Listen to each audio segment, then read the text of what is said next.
సంశయిస్తే సముద్రంలో మునిగిపోతావు, విశ్వసిస్తే నీటి మీద నడిచి వెళ్తావు. సంశయిస్తే సముద్రంలో మునిగిపోతావు, విశ్వసిస్తే నీటి మీద నడిచి వెళ్తావు. యేసు ముఖము చూసి నీవు సాగి వెళ్ళుము, సియోను శిఖరాన్ని చేరుకుంటావు. యేసు ముఖము చూసి నీవు సాగి వెళ్ళుము, సియోను శిఖరాన్ని చేరుకుంటావు. నీవు సియోను శిఖరాన్ని చేరుకుంటావు. ప్రభు శక్తిమంతుడు మనతోనున్నాడు, ఉత్సాహగానంతో గంతులేయుదాం, మనం ఉత్సాహగానంతో గంతులేయుదాం. ప్రభు శక్తిమంతుడు. నీ పరిశుద్ధ నామమునకు మహిమ కలుగునుగాక.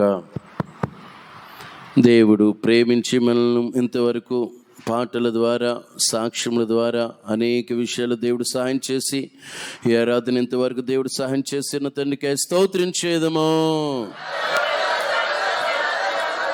స్తోత్రం, స్తోత్రం, స్తోత్రం, స్తోత్రం, స్తోత్రం. ప్రభువే మనతో మాట్లాడలాగిన స్తోత్రించేదము. హల్లెలూయా. దేవుని పరిశుద్ధ నామమునకు మహిమ కలుగునుగాక. దేవుని వాక్యములో మన ఎడల గొప్ప కార్యములు జరిగించాలంటే, దేవుడు ఉన్నతమైన ఆత్మీయ శిఖరాలు మనం ఎక్కాలంటే, మరి ముఖ్యముగా సనుగుడు అనేది ఉండరాదు. సనుగుడు గొనుగుడు. అంశం పేరు సనుగుడు గొనుగుడు. అంశము సనుగుడు గొనుగుడు. కీర్తన గ్రంథంలో 106 కీర్తన 25వ వచనం చదువుదాము. 21 నుండి 25వ వచనం వరకు కూడా చదువుదాము. ఐగుప్తులో గొప్ప కార్యములను, హాము దేశముల ఆశ్చర్య కార్యములను, ఎర్ర సముద్రము వద్ద భయము పుట్టించే క్రియలను చేసిన తమ రక్షకుడైన దేవుని మరిచిపోయిరి. అప్పుడు ఆయన, నేను వారిని సంహరించేదనెను. అయితే ఆయన వారిని నశింపచేయకుండినట్లు ఆయన కోపము చల్లార్చుటకై ఆయన ఏర్పరచుకున్న మోషే ఆయన సన్నిధి నిలిచి అడ్డుపడెను. వారు రమ్యమైన దేశము నిరాకరించిరి, ఆయన మాట నమ్మకపోయిరి. యెహోవా మాట ఆలకింపక వారు తమ గుడారంలో సనుగుకొనిరి. దేవుని పరిశుద్ధ నామమునకు మహిమ కలుగునుగాక. దేవుని వాక్యములో ఇశ్రాయేలులు ఐగుప్తులో చేసినటువంటి గొప్ప కార్యములను వారు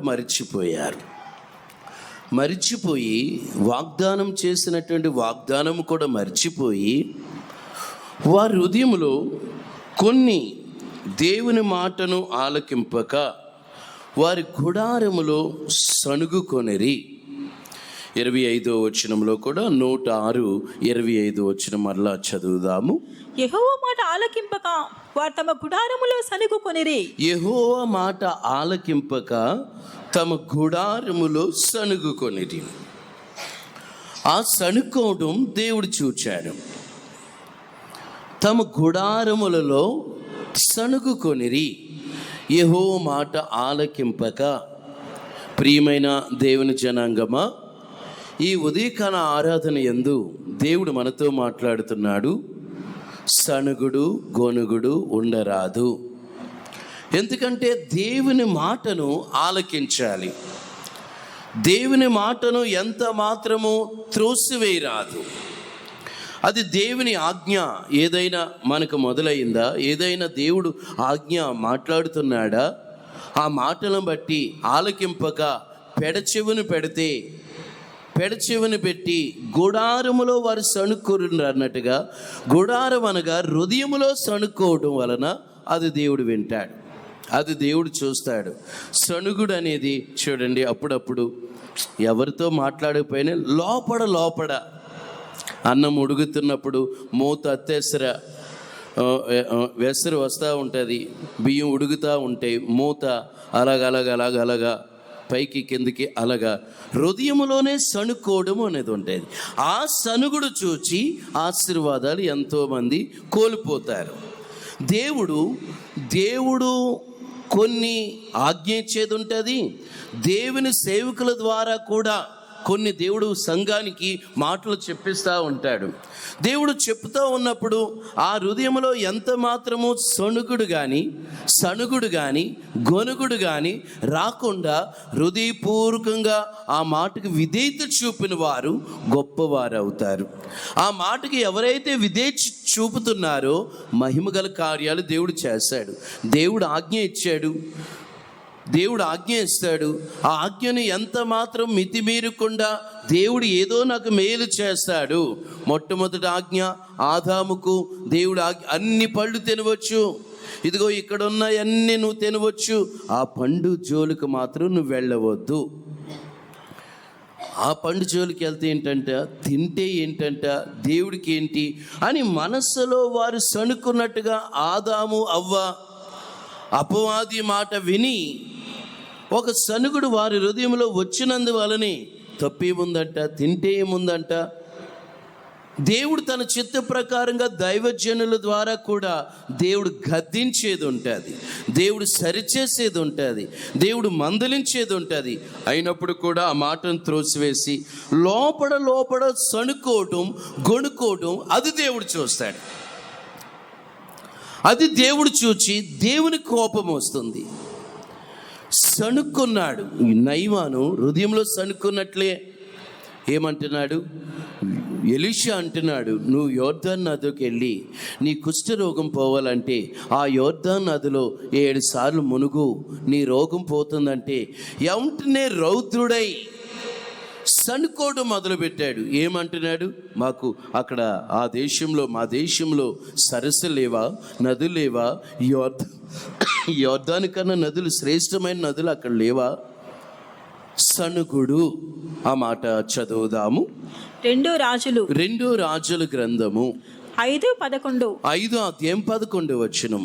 అందుకు నయమాను కోపము తెచ్చుకొని తిరిగిపోయి ఇట్లా నేను అతను నా యుద్ధకు వచ్చి నిలిచి తన దేవుడైన యెహోవా నామమును బట్టి తన చెయ్యి రోగముగా ఉన్న స్థలం మీద ఆడించి కుష్ఠరోగమును మార్పునని నేను అనుకుంటేనే దమస్కు నదులైన అభానాయును ఫర్పరును ఇశ్రాయేలు దేశంలో నదులన్నిటికంటే శ్రేష్టమైనవి కావా, వాటిలో స్నానము చేసి శుద్ధి నందలేనా అని అనుకుని రౌతుడై తిరిగి వెళ్ళిపోయాను. హృదయంలో అనుకున్నాడు, సణుక్కున్నాడు. అది దేవుడు చూచాడు, దేవుని కోపం వచ్చింది. చూసారా, దైవజనుడు ఏమన్నాడు?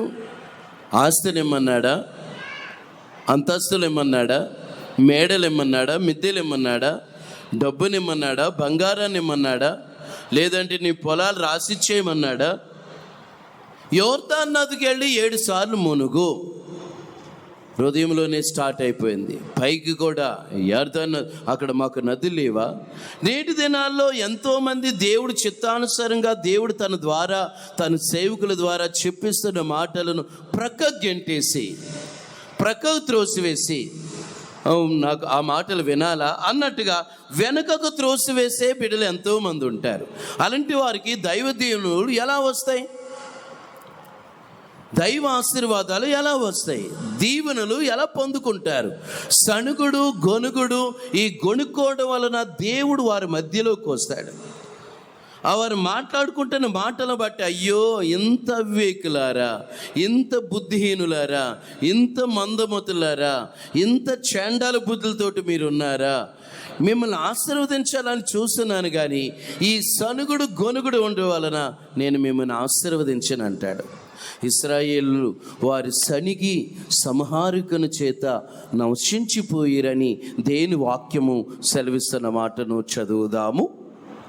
1 కొరింథీయులకు రాసిన పత్రిక 10:10 అధ్యాయము 10వ వచనము. మీరు సణుగకుడి, వారిలో కొందరు సణిగి సంహారకుని చేత నశించిరి. సణుకోవడం, మీరు సణగకుడి, సంహారకుని చేత వారు అనేకులు ఇశ్రాయేలులో నశించిపోయారు. ఎంత మాత్రము సణగకూడదు. దైవ ప్రేరేపణ బట్టి ఏదో విధేయత చూపారా, అద్భుతమైన మేలులు పొందుకుంటారు. అయితే మరి ముఖ్యంగా విశ్వాసంలో ప్రతి ఒక్కరు కూడా దేవుని మాట అని విధేయత చూపే పిల్లలు ఎవరైతే ఉంటారో గొప్ప కార్యాలు జరుగుతాయి. సణుగుడు రాకూడదు, గొణుగుడు రాకూడదు. ఒక దేవుని చిత్తానుసారంగా దేవుడు ప్రేమను బట్టి నాకు ఏదేమైనా మంచి జరుగుతుంది, నన్ను గద్దించడం మంచిది, నన్ను హెచ్చరించడం మంచిది, నన్ను సరిచేయటం మంచిది, నన్ను శుద్ధి చేయటం మంచిది అని హృదయపూర్వకంగా అప్పగించుకుంటున్నటువంటి బిడ్డలపై దేవుని యొక్క బ్లెస్సింగ్స్, ఆశీర్వాదాలు వచ్చేస్తాయి. ఒకవేళ నీవు అప్పటికి ఏ తప్పు చేయలేదు, దేవుని ఆత్మ ప్రేరేపణ బట్టి నువ్వు చేయబోతున్నావు, ఒక గంటలో ఈ లోపల లీడింగ్ నీకు ఓవర్ లీడింగ్ వస్తుంది. ఎలాగా దైవ సేవకుల ద్వారా మొత్తం టీచింగ్ బాగా దేవుడు జాగ్రత్త జాగ్రత్త జాగ్రత్త అంటే ఆయాసపడిపోయి సణుక్కొని గొనుక్కోండి, ఏంటి నాది ఏం తప్పు లేకపోయినా నన్ను అలా చెప్పడం ఏంటి, నాకు అలా చెప్పడం ఏంటి, నాకు అలా అని చెప్పడం ఏంటి, నన్ను అలాగ అంటం ఏంటి అని గొనుక్కున్నారా? ఆ గొనుగుడు సనుగుడు పరలోకంలోకి వెళ్ళి దేవుడు చూస్తాడు. వెంటనే అతడు వారి హృదయంలో సణుక్కున్నారు, వారిని ఆశీర్వదించను అంటాడు. సణుక్కోవడం, సణుగుడు గొనుగుడు. 1 కొరింథీయులకు రాసిన పత్రికలో ఆ మాట మరలా చదువుదాము. 10వ అధ్యాయం 10వ వచనం. మీరు సనగకుడి, వారిలో కొందరు సనిగి సంహారకుని చేత నశించిరి. మీరు సనగకుడి, సనిగి సంహారకుని చేత చావవద్దు, వారు చనిపోయారు అంటున్నాడు. నశించిపోయారు అనుకుంటున్నారు, నశించిపోయారని వాక్యం సెలవిస్తుంది. కావున ఎంత మాత్రము హృదయములో సనగకూడదు. దేవుని మాట ఒక మాట రిలీజ్ అయిందా, దేవుని నోట మాట, అది ఏదేమైనా, అది నీకు కష్టమైనా సరే, అది నీకు ఇష్టం లేకపోయినా సరే, అది విధేయత చూపుతున్నారా లేదా, అక్కడ దేవుడు ఒక పరీక్ష. సంఘబిడ్డలు కూడా పరిశోధనలు, సేవకులకేంటి, విశ్వాసులకేంటి, దేవుడు చిత్తానుసారంగా ఒక పరిశోధన. ఆ పరిశోధనలో సణుగుడు రాకూడదు, గొణుగుడు రాకూడదు. ఎలాగేంటి, అలాగేంటి, అదేంటి, ఇదేంటి. ఒక్కొక్క సమయాల్లో దైవ ప్రేరేపణ బట్టి ఏముంది మాకేం తెలుసు. దైవాశీర్వాదాలు ఎంతోమంది కోల్పోవడానికి కారణాలు ఏంటంటే సణుగుడు, గొనుగుడు. విధేయపడి వారికి అద్భుతమైన కార్యాలు జరుగుతాయి. ఇస్సాకు ఏం సణుగులా, నాయన బలిపశువేది, కట్టెలున్నాయి, ఇవన్నీ సిద్ధంగా ఉన్నాయి, బలిగా దేవుడికి ఇవ్వడానికి అన్నీ రెడీ చేసావు, మీరు బలిపశువేది, దేవుడే ఎంత మాత్రం సణుక్కోలా. హృదయపూర్వకంగా దేవుడే దేవుడు చూసుకుంటాడా? దేవుడు ఎలా చూసుకుంటాడు? దేవుడే చూసుకుంటాడు అన్న మాటకి విధేయత చూపారు. ఆ విధేయత, ఇస్సాకు విధేయత చూపుట వలన ఎంత మాత్రం సణుకోకుండా, గొణుకోకుండా, అభ్యంతరపడకుండా అలా నిలిచి ఉన్నందువలన ఇస్సాకు ఆశీర్వాదకరంగా మార్చబడ్డాడు, ఇస్సాకు దీవెనకరంగా మార్చబడ్డాడు. ఇస్సాకు జీవితంలో ఘనమైన కార్యాలు జరిగినాయి. నేటి దినాల్లో ఎంతోమంది బిడ్డల జీవితంలో అభ్యంతరపడి సణుకొని గొణుకొని వాళ్ళని ఏమంటారా, నన్నే అంటారు, వాళ్ళని ఏమంటారా, నన్నే అంటున్నారు, వాళ్ళని దూవుతున్నారు, నన్ను కొడుతున్నారు, ఎలా అని సణుకున్నావా, దేవుని చిత్తం నీ పట్ల నెరవేర్చబడదు. ఒకరిని దేవుడు ప్రేమగా హెచ్చించదలిస్తే, ఉన్నతమైన స్థితిలో దేవుడు నిలబెట్టాలంటే తగిన పరిశోధనలు దేవుడే రప్పిస్తాడు. చూడండి, ఇశ్రాయేలు మధ్యన మిశ్రిత జనాన్ని దేవుడు ఉంచి ఇశ్రాయేలీలను దేవుడు పరిశోధించాడంట, దేవుడు పరీక్షించాడంట. ఇశ్రాయేలీల మధ్యన మిశ్రిత జనాన్ని దేవుడు ఉంచాడన్నట్లుగా ఆ మాటను చదువుదాము.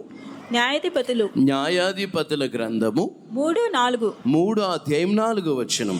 యెహోవా మోషే ద్వారా తమ తండ్రులకు ఇచ్చిన ఆజ్ఞలను వారు అనుసరింతురో లేదో తెలుసుకున్నట్లు ఇశ్రాయేలును పరిశోధించుటకై ఆ జనములను ఉండనిచ్చెను. చూసారా ఆ జనాన్ని? న్యాయాధిపతుల గ్రంథము 3వ అధ్యాయం 4వ వచనం. యెహోవా మోషే ద్వారా తమ తండ్రులకు ఇచ్చిన ఆజ్ఞలను వారు అనుసరింతురో లేదో తెలుసుకునేటట్లు ఇశ్రాయేలీయులను పరిశోధించుటకై ఆ జనములను ఉండనిచ్చెను. దేవుడు ఉండనిచ్చాడు ఆ ఇశ్రాయేలీయులను. ఈ లోపల పాట ఏంటి? ఏం పాట? అర్పించేదన్ యేసయ్యా నా సమస్తము నీకే, అర్పించేదన్ యేసయ్యా నా సమస్తము నీకే. ఈ లోపల ఆమేన్. ఈ లోపల ఇలా పాట వచ్చింది, అర్పిస్తాను అని. ఈ లోపల పరిశోధన నా సమస్తం నీకే ఇస్తానయ్యా, నేను స్థిరమైన స్తంభముగా ఉంటానయ్యా. ఈ లోపల ఏదో చెడ్డ సమాచారము. అప్పుడు వరకు ప్రాణం పెడతానయ్యా. పేతురు ఏమన్నాడు? నీ కొరకు ప్రాణం పెట్టేస్తానన్నాడు. ఒక సమయం వస్తుంది, పేతురు కోడి కోస్తుంది. కోడి కూసిన వెంటనే పరిస్థితులన్నీ తారుమారైపోతాయి. నేనెవరినో నువ్వే చెప్తావు, అసలు తెలియదంట నన్ను గురించి. చూడండి, తెల్లవారుజామున కోడిని కోస్తే అది మనం మేలుకోలేదు, ఆ కోడిని చంపేస్తాం మనం. ఏది ఏమైనా మన యొక్క ఆత్మీయ జీవితంలో ఎంత మాత్రము సణుగుడు రాకూడదు. దేవుడు ఏదో చెప్పాడు, దేవుడో గద్దిస్తున్నాడు, దేవుడు ఏదో మందలిస్తున్నాడు. పరిశోధన, ఇశ్రాయేలును పరిశోధించడానికి మిశ్రిత అన్యజనులను దేవుడు పెడతాడు. దేవుడు బిడ్డల్లోనే సర్పాలు ఉండవచ్చు. అప్పుడు వరకు మంచి యెహోషువ కాలేబులాగా మంచి త్యాగం చేసి మంచిగా నా ప్రభు కొరకు నేను ఉంటా, నా ప్రభు కొరకు నేను జీవిస్తా, వైరాగ్యంతో ఉండి దేవుని ప్రేమలో ఉండి దేవుడు ఎన్నో కార్యాలు చేసిన అద్భుతాలు పొందుతూ ఉంటుంటే ఈ లోపల చెడ్డ సణుగుడు గొనుగుడు వలన నశించిపోయిరనుంది. రెండోది, చెడ్డ సమాచారం వలన నశించిపోయారు. వారిలో అనేకులు చెడ్డ సమాచారం వలన. ఆ మాట చదువుదాము. సంఖ్యాకాండము 14:37 ఆ దేశమును గూర్చి చెడ్డ సమాచారము చెప్పిన మనుషులు యెహోవా సన్నిధిని తెగులు చేత చనిపోయిరి. చూసారా? చెడ్డ సమాచారం చెప్పినటువంటి మనుషులు తెగులు చేత చనిపోయిరి. రెండో విషయం, ఒకటి సణుగుడు గొనుగుడు వలన నశించిపోతారు. రెండోది, చెడ్డ సమాచారం చెప్పినా చెడ్డ సమాచారం విన్నా వారు నశించిపోతారు. చెడ్డ సమాచారం. ఇప్పుడు దేవుడు కృపను బట్టి నువ్వు యెహోషువ కాలేబులాగా ఏమంటున్నారు? నేనును మా ఇంటి వారును యెహోవాని సేవిస్తాం. ఎవరు ఎలాగుంటే ఏంటి, ఎవరు నశించిపోతే ఏంటి? మాకు ఒక దర్శనం ఉంది, ఆ దర్శనాన్ని కాపాడుకుంటాం. మేమును మా ఇంటి వారును యెహోవాని సేవిస్తాము. ఒక తీర్మానం చేసుకున్నారు. ఈ లోపల చెడ్డ సమాచారం, హలో విషము నెమ్మదిగా ఎక్కుతుంది. అది కాదు, ఇది కాదు, ఇది కాదు, అది కాదు, అది కాదు, ఇది కాదు, అది కాదు. తర్వాత ఏంటంట, ఈ సమాచారం పాయిజన్ స్లోగా ఇంజెక్షన్ చేయడం వలన ఒక పావు గంట అయింది సెల్ ఫోన్ మాట్లాడడం, అరగంట అయింది, 30 గంట అయింది, గంట అయింది, గంటన్నర అయింది, 2 గంటలు అవుట్. హల్లెలూయా. పాటేమో అర్పించేదని యేసయ్యా. ఏమైపోయింది? నీకేం జరిగిందంటే చెడ్డ సమాచారం వలన పాయిజన్. గుర్తుపెట్టుకోనండి, వచ్చే దినాల్లో దేవుడు సంఘములో బలమైన కార్యాలు చేయబోతున్నాడు. ఆ బలమైన ఆశీర్వాదాలు ఇవ్వడానికి కూడా సంఘ బిడ్డలను జల్లిస్తున్నాడు. సంఘ బిడ్డలేంటి, సేవికులేంటి, జల్లెడా. దేని వాక్యంలో ఉంటుంది, జల్లెడ వేస్తాడు. ఏర్పాట్లో ఇశ్రాయేల్లో ఒక్క గింజైనను నేలను రాలదు. ఏర్పాట్లు ఉండిన వారు ఎన్ని చెడ్డ సమాచారాలు ఎనబడినా, ఎన్ని ఆటంకాలు వచ్చినా, ఎన్ని పాయిజన్ లాంటి ఇంజెక్షన్లు సాతాను తగిలిచ్చినా ఆశ్చర్యకరంగా పరిశుద్ధాత్మలో ఎదిరించగలుగుతారు, శక్తివంతులుగా మారిపోతారు. అలా కాకుండా చెడ్డ సమాచారానికి చోటిచ్చుట వలన నాకు ప్రార్థన చేయబుద్ధాడులా. నాకు విశ్వాసంతో ఉండబుద్ధి అవడంలా, నాకు మందిరానికి వెళ్ళబుద్ధి అవడంలా, నాతో దేవుడు ఇలాగ అనుకున్నారా? అపవాది చెడ్డ సమాచారం చోటిచ్చారా? ఇంకా దేవుడు దూరంగా వెళ్ళిపోయి ఏం జరుగుతుందంటే, దేమా ఇహలోక స్నేహమును స్నేహించి పౌలుని విడిచి వెళ్ళిపోయాను. ఇహలోక స్నేహమును స్నేహించటం వలన, స్నేహాలు చేయటం వలన పౌలుని విడిచి వెళ్ళిపోయినన్నట్టుగా అయిపోతుంది. ఆ మాట చదువుదాము.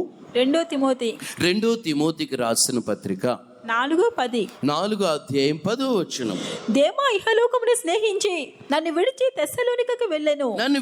తెస్సలోనికి వెళ్ళెను. పౌలుని విడిచి వెళ్ళిపోయాడు. ప్రత్యేకంగా ఉండండి, జాగ్రత్త.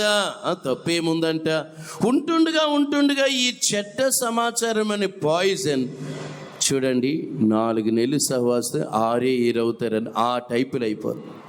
ఒక్క బుక్కవాని తైలంలో చచ్చిన ఒక్క ఈగ పడితే తైలమంతా కంపు కొట్టేస్తుందని, జీవితం అంతా నశింపజేయబడుతుంది. అందుకుని మరి ముఖ్యంగా దేవుడు ఉపదేశానికి ఎంత కఠినమైన మాట అయినా సరే సణుగురు రాకూడదు. ఎక్కువగా మంచి ఇలాగుండాలంటే దాని కొరకు కూడా సణుక్కుని గొణుక్కుని దూరం అయిపోయి, దేమా ఇహలోక స్నేహం స్నేహించినట్టుగా లోకమును స్నేహించి పాపంలో పడిపోయి చివరికి దూరం అయిపోయే వాళ్ళు ఎంతమంది? మంచి సమాచారం వినకుండా చెడ్డ సమాచారం వినటం వలన ఎంతమంది నశించిపోయారు. మరి ముఖ్యంగా మన యొక్క జీవితంలో ఘనమైన కార్యాలు దేవుడు చేయడానికి ఇష్టపడుతున్నాడు గనుక ఎల్లవేళలా చూసారా, మంచి సమాచారము సామెతలు ఎముకలకు పుష్టినిచ్చును.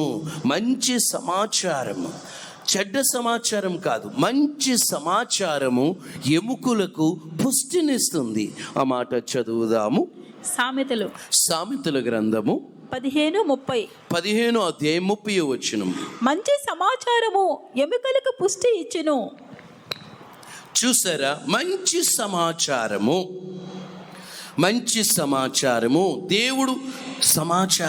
దేవుడు వినిపిస్తూ ఉంటాడు. మంచి సమాచారం వినిపిస్తూ ఉంటాడు. మంచి సమాచారం వద్దు, లోకం కావాలి. మంచిగా ఉండండి అట వద్దు, మంచి మాటలు వద్దు, చెడిపోయిన మాటలే కావాలి, చెడ్డ వార్తలే కావాలి, చెడు సమాచారమే కావాలి. ఎంతోమందికి దైవ ఆశీర్వాదాలు పొందుకోలేకపోవడానికి కారణం, దీవెనకరంగా కారణం ఏంటంటే వ్యర్థమైన విస్తారమైన సంభాషణ. అందుకుని విస్తారంగా పనికి మాలిన మాటలు ఎవరైనా మాట్లాడుతున్నారా, వారి ఇల్లు కూడా దరిద్రంగా ఉంటుంది. వారి హృదయం అనే ఇల్లు విస్తారమైన పనికి మాలిన మాటలు. అవి పనికొచ్చే మాటలు అంటే మాట్లాడుకోండి, గంట కాదు కదా, 24 గంటలు మాట్లాడుకోండి దేవుడి గురించి. 2 రోజులు 3 రోజులు పనికి మాలిన మాటలు మాట్లాడటం వలన దరిద్రం అభివృద్ధి అంటూ ఉండదు. వారు ఆత్మీయంగా ఎదగలేరు, శారీరకంగా ఎదగలేరు. దరిద్రం వాళ్ళ ఇల్లుని విడిచి వదలదు, ఇంకంతే. సోమరులకు దరిద్రం వస్తుందని ఉంటుంది, తిండిబోతులకు దరిద్రం అని వస్తూ ఉంటుంది. విస్తారమైన మాటలు మాట్లాడారా, దరిద్రం. సైతాను పనిచేస్తాడు బాగా. అందుకుని విస్తారమైన మాటలలో దోషముండక మానదు అన్న మాట చదువుదాము. సామెతల గ్రంథము 10:19. విస్తారమైన మాటలలో దోషముండక మానదు. విస్తారమైన మాటలు. అందుకుని మీ మాటలు కొద్దిగా ఉండవలేను. మన మాటలు దేవుడి చిత్తానుసారం. ఆ మాట కూడా చదువుదాము. ప్రసంగి గ్రంథము 5:2. నీ మాటలు కొద్దిగా ఉండవలెను. దేవుని యొక్క మాటలు దేవుడి చిత్త ప్రకారంగా లోకములో విస్తారమైన లోక సంబంధమైన ఫిల్ స్టాప్ చేసి పరసంబంధమైన గురించి మాట్లాడుతూ ఉండు, దేవుని ప్రేమను పొందుకుంటూ ఉండు. వ్యర్థమైన సనుగుడు గొనుగుడు మాని, వ్యర్థమైన సమాచారం చెడ్డ సమాచారం మాని, రకరకాల వ్యర్థమైన వాటిని విడిచిపెట్టు. అద్భుతమైన కార్యాలు దేవుడు చేస్తాడు. వారు ఆశీర్వాదకరంగా మార్చబడతారు, వారు దీవెనకరంగా మార్చబడతారు. వారి కుటుంబం అంచెలంచెలుగా ప్రార్థన చేశారు కదా, 30 అంతులుగా 60 అంతులుగా 100 అంతులుగా దీవించండి తండ్రి అని ప్రార్థన చేశాడు కదా పెద్ద ఆయన. ఆత్మీయంగా దేవుడు కూడా ఆయన బిడ్డలైన వారిని అంచెలంచెలుగా దేవుడు అభివృద్ధి చేస్తాడు. అందుకని మన ప్రాంతంలో కూడా, మన జీవిత యాత్రలో కూడా ఏవి నీచములో ఏవి ఘనములో గుర్తుపట్టి ఇది చెయ్యొచ్చా చేయకూడదా, ఇలా మాట్లాడొచ్చా ఇలా మాట్లాడకూడదా, ఇలాగ ఉండొచ్చా ఇలా చేయకూడదా ఆలోచనతోటి ఉండే బిడ్డలను అంచెలంచెలుగా దేవుడు అభివృద్ధి చేస్తాడు. దేవుని మాటలకు విలువనివ్వండి, మీకు దేవుడు విలువిస్తాడు. దేవుని మాటలకు విధేయత చూపండి, అద్భుతమైన రీతిగా దేవుడు మీ ఎడల గొప్ప కార్యాలు చేస్తాడు. అంతే తప్ప ఏంటి అలాగ చెప్తున్నారు, ఏంటి అలాగంటున్నారు, ఏంటి ఎలాగంటున్నారు, ఏంటి ఎలా మాట్లాడుతున్నారు, ఏంటి అలాగంటే దైవాశీర్వాదాలు ఎంతోమంది కోల్పోవడానికి, దైవ దీవెనలు ఎంతోమంది పొందుకోలేకపోవడానికి, ఎంతోమంది ఆశీర్వాదాలు అభిషేకము ఆశీర్వాదాలు రాకపోవడానికి కారణము ఈ విస్తారమైన సణుగుడు గొనుగుడు. సణుక్కోకూడదు. దేవుడు ఆయన చిత్త ప్రకారంగా నడిపిస్తున్నాడా? దావీదు అడుగుతున్నాడు, నాయనా మీరు ఎట్టెళ్ళమంటావు? ఈరోజు ఈ మార్గం చుట్టూ తిరిగి అప్పుడు యుద్ధానికి వెళ్ళు. ఒక రోజున ప్రకటన దేవుడు దావీదునకు మరొక రీతిగా వచ్చింది. ఎప్పుడు ఒక మార్గం, మరొక రీతిగానేమో ప్రవక్త ద్వారా ఇంకొక రూట్లో వెళ్ళు. ఆ మాట చదువుదాము. 2 సమూయేలు గ్రంథము 5:23 దావీదు యెహోవా యొద్ద విచారణ చేసెను. అందుకు యెహోవా, నీవు వెళ్ళవద్దు, చుట్టూ తిరిగిపోయి కంబల చెట్లకు ఎదురుగా వారి మీద పడము. కంబల చెట్ల కొల్లని చప్పుడు వినగానే ఫిలిష్తీయులను హతము చేయుటకై యెహోవా బయలుదేరుచున్నాడు కనుక అప్పుడే నీవు త్వరగా బయలుదేరవలని సెలవిచ్చెను. చూసారా, కంబల చెట్టు చుట్టూరు కూడా తిరిగి అటెళ్ళు, అప్పుడు యుద్ధం, దేవుడు నీకు విజయం ఇస్తాడు. ఆ స్త్రీ తన గ్రామం అంతా మార్చేసినట్లుగా ఉంది. ఈ లోపల సణుకొని గొనుకొని, ఆయనకో క్రమమా మాకో క్రమమా, ఆయనకొక విధానమా మాకొక సణుగుడు గొనుగుడు. సంఘములో త్వరపడి మాట్లాడరాదు. ఆయనకో క్రమమా మాకో క్రమమా, ఆయనకొక పద్ధత ఆయనకొక నీత మాకొక నీత. ఎంతో మంది ఇటు రీతిగా ఉండుట వలన ఆశీర్వాదాలు రావు. అందుకని అక్కడ శిష్యులు కూడా మారి మాట్లాడక అర్థమవుతుంది. ఎంతో మంది ఆశీర్వాదాలు కోల్పోయారు, ఎంతో మంది నశించిపోయారు. దేవుని చిత్తానుసారంగా కొందరికి ఎలా ఉంటది? హల్లెలూయా. సణుగుడు గొనుగుడు సంఘానికి ఉండరాదు. సణుగుడు గొనుగుడు, ఎవరైతే సణుగుతున్నారో, ఎవరైతే గొడుగుతున్నారో దేవుని యొక్క ఆశీర్వాదాలు రావు. మరి ముఖ్యంగా ఎంత మాత్రము నిరాశ చెందక దేవుని మాటకి సంపూర్ణంగా విధేయపడతానయ్యా, విధేయత చూపే అట్టి అభిషేకం ఇవయ్యా. ఇప్పుడు ఉదాహరణకి మనం వచ్చాము, ప్రార్థనలో పాల్గొన్నాము, అభిషేకంలో నింపబడ్డాము, సరైన రీతిగా దేవుని యొక్క మాటకు విధేయత చూపపోతే దైవాశీర్వాదాలు కోల్పోతాం. నేను కూడా హృదయపూర్వం, ప్రభా ఈ బిడ్డను దీవించంటే నీ హృదయంలో సణుగుడు గొనుగుడు ఉండటం వలన దైవాశీర్వాదాలు ఎందుకు ప్రభా? వాళ్ళకి ఎందుకు రావటంలా? ఎందుకు ఆశీర్వాదాలు రావటంలా? ఎందుకు దీవెన రావడంలా? ఎందుకు అద్భుతాలు చేయడం లేదంటే వాళ్ళు సణుక్కుంటున్నారు. అందుకని మొట్టమొదటి మాట ఆ కీర్తన గ్రంథములో వారి గుడారములో సణిగిరి అన్న మాట చదువుదాము. 106:25 యెహోవా మాట ఆలకింపక వారు తమ గుడారములో సణుకుకొనిరి. వారు తమ గుడారములో సణుక్కొనిరి.